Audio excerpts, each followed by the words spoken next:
Tudo bem, pessoal. Algumas pessoas vêm me pedindo com certa frequência para falar um pouco sobre a adolescência, principalmente nesse período de pandemia, período de isolamento social. A adolescência, ela em si, ela já é uma fase complicada, né?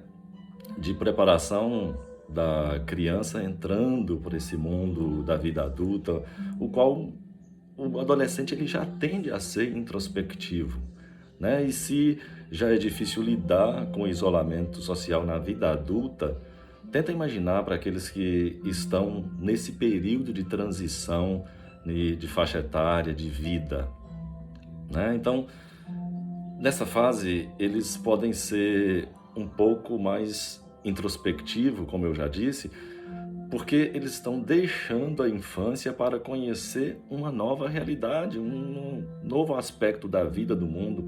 Então, essas novidades, elas misturadas com essa quarentena, costuma gerar dúvida, gerar até mesmo muita ansiedade.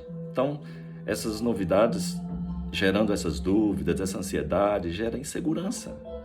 E essas respostas, elas vêm as questões da sexualidade, das conquistas, da identidade grupal, de crenças familiares, de religião, de necessidade de atender as expectativas dos adultos, das pessoas adultas.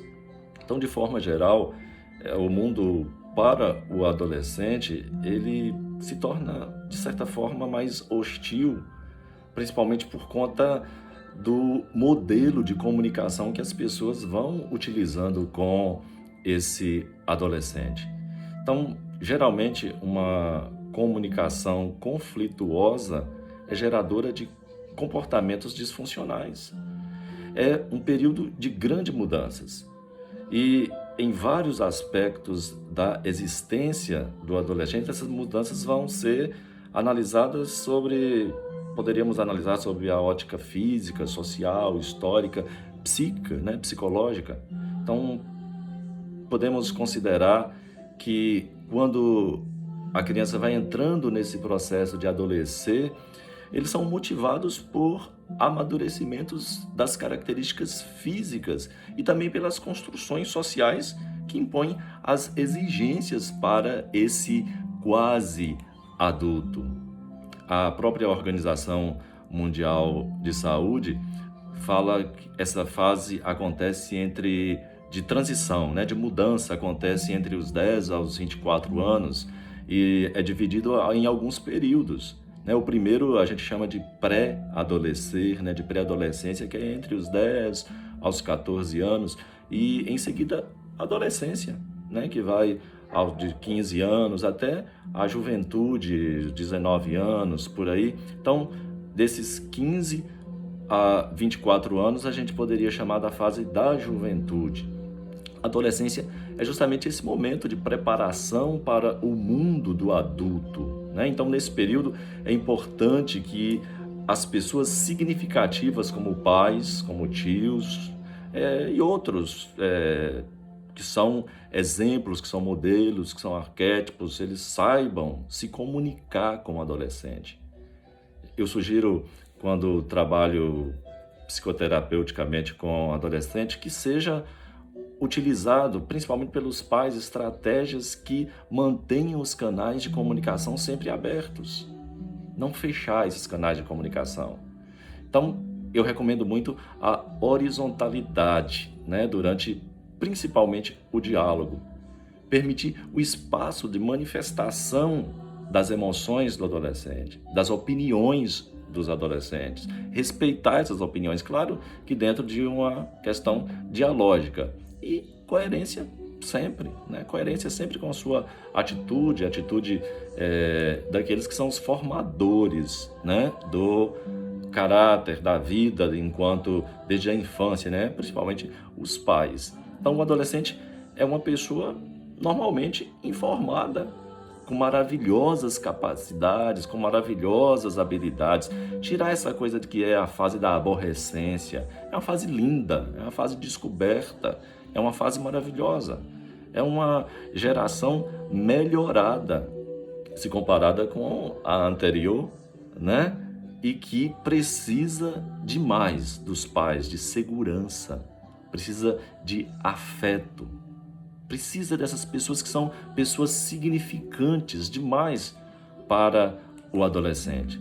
Se mesmo antes do isolamento social provocado pela epidemia aí do novo coronavírus, alguns adolescentes eles passavam a se fechar, agora, longe de tudo, longe de todos, é fundamental que os pais, que os responsáveis, que os cuidadores, eles fiquem mais atentos a essas mudanças comportamentais do adolescente.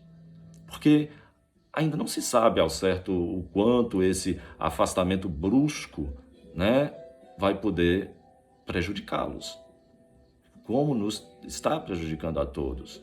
Mas o isolamento durante a pandemia é uma questão relativa, né?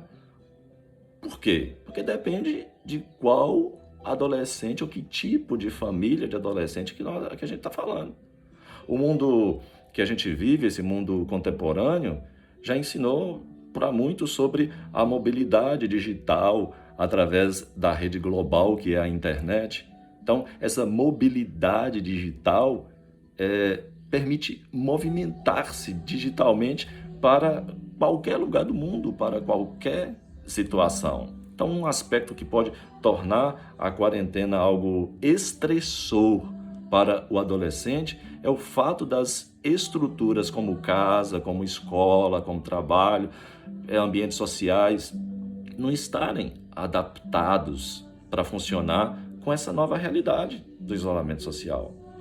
Como exemplo, alguns casos de escolas que a gente vê que se propuseram a dar aulas online, mas alguns professores ainda não estão aprendendo a trabalhar com essa ferramenta porque não é novo a internet, mas isolamento social é novo. Então, muitos alunos eles não se dispõem desses recursos aí tecnológicos por questão financeira, por habilidades, mas essas condições inadequadas e adaptativas, elas poderão desenvolver no cotidiano desses adolescentes, dessas pessoas, assim como para todos nós uma perspectiva diferente de mudança. Então, é difícil prever se essas condições impostas pela pandemia, o isolamento social, vão gerar prejuízos e vão gerar ganhos, mas, sem dúvida, está gerando um grande esforço adaptativo de todos nós, de crianças, pré-adolescentes, adolescentes, adultos, idosos. Então, as consequências elas podem ser positivas. Algumas pessoas estão, por exemplo, incluindo os jovens, que estão respondendo adequadamente, estão fortalecendo diante de um processo que é estressor. O contexto atual ele é tão inesperado para todos nós que somente no decorrer de todo esse processo vai ser possível saber sobre as consequências, se elas são positivas, se elas são negativas, mas qualquer previsão que a gente possa fazer com as perguntas que vieram para mim dos pais sobre a influência do isolamento nos adolescentes, qualquer previsão que a gente fizer representa trabalhar com a imaginação. Pode ser, porque a realidade ainda é uma realidade totalmente desconhecida para todos nós. Então, a relação entre isolamento e adolescência é algo complicado nessa ótica do relacionamento interpessoal. O adolescente ele deseja resposta, ele apresenta sempre um olhar crítico e até certo ponto um olhar hostil com as relações, com as novidades do cotidiano, principalmente com aquelas que não deram muito certo. Então, o adolescente ele não consegue aceitar que, por exemplo, a universidade continue cobrando o mesmo valor, a escola continue cobrando o mesmo valor diante de aulas online. Entende? Ou seja, o isolamento ele apresenta novidades que impõem esforços adaptativos, que nem sempre o adolescente, muito menos nós, estamos preparados para enfrentar.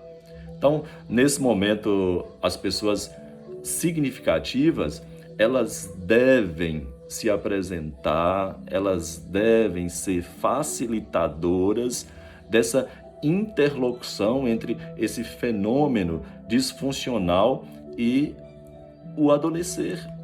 Então, além disso, é necessário que a comunicação entre você, papai, entre você, mamãe, a pessoa significante, seja muito horizontal com o adolescente. E não siga critérios violentos, porque o adolescente não gosta da imposição, da proposição. Proponha sempre. Uma comunicação não violenta é uma comunicação horizontalizada.